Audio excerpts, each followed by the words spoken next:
Welcome to Inside Djoser's Step Pyramid.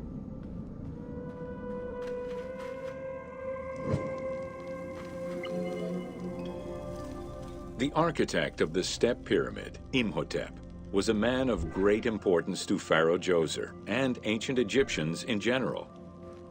The base of a statue of Djoser, discovered in 1926, celebrates Imhotep as a carpenter, sculptor, stonemaker, and chief of the seers. Little is known of Imhotep's day-to-day life. While he is credited for writing medical texts, it is for his role of architect that he is most famously known. From the design of the pyramid to the elements within the complex itself, Imhotep set out to create something that would immortalize his king. An architectural achievement, the Step Pyramid was made from stone blocks instead of mud brick. It was the first time Egyptians built a monument of that height. Imhotep explicitly intended for the stone to reflect natural materials. The funerary complex of Djoser remained famous throughout the centuries and millennia, and its great architect, Imhotep, was deified by ancient Egyptians during the late period.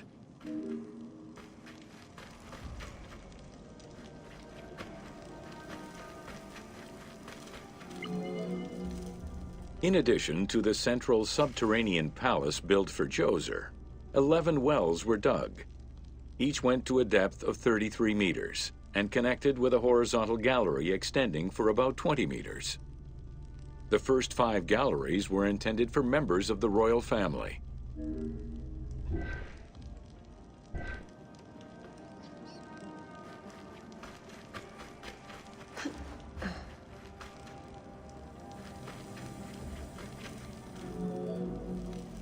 Two passages lead underground and branch off in 3 directions to various magazine galleries. This vast underground space accommodated sections for storage and ceremonial offerings. One of the tunnels, starting on the east side of the pyramid, contained 40,000 stone vessels, many of them belonging to the king's ancestors.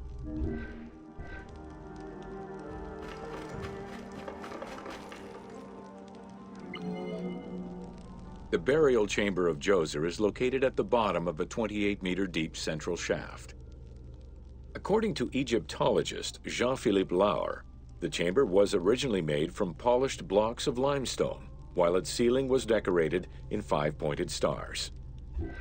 At some point, however, the limestone blocks were replaced entirely by pink granite blocks, leaving behind only fragments of limestone blocks decorated with stars.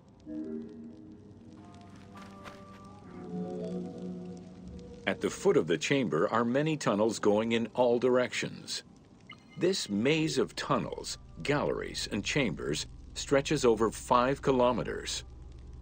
There are a number of dead ends and false doors. They may have been intended for the afterlife, rather than to fool thieves.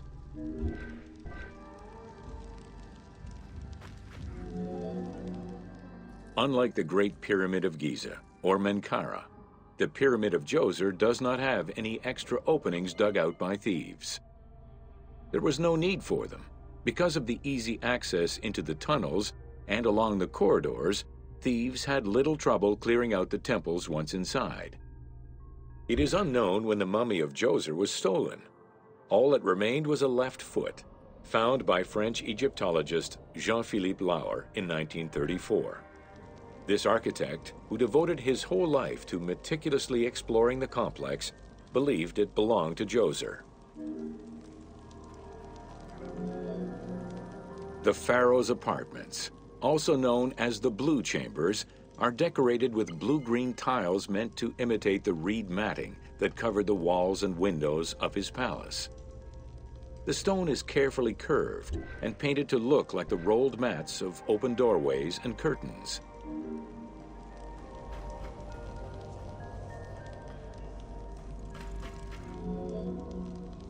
There are 2 long rooms running side by side along a north-south axis. The south room has false doors separated by stone panels, while the north room is a corridor which allows access to side chambers. Nearby chambers originally housed the pharaoh's treasures.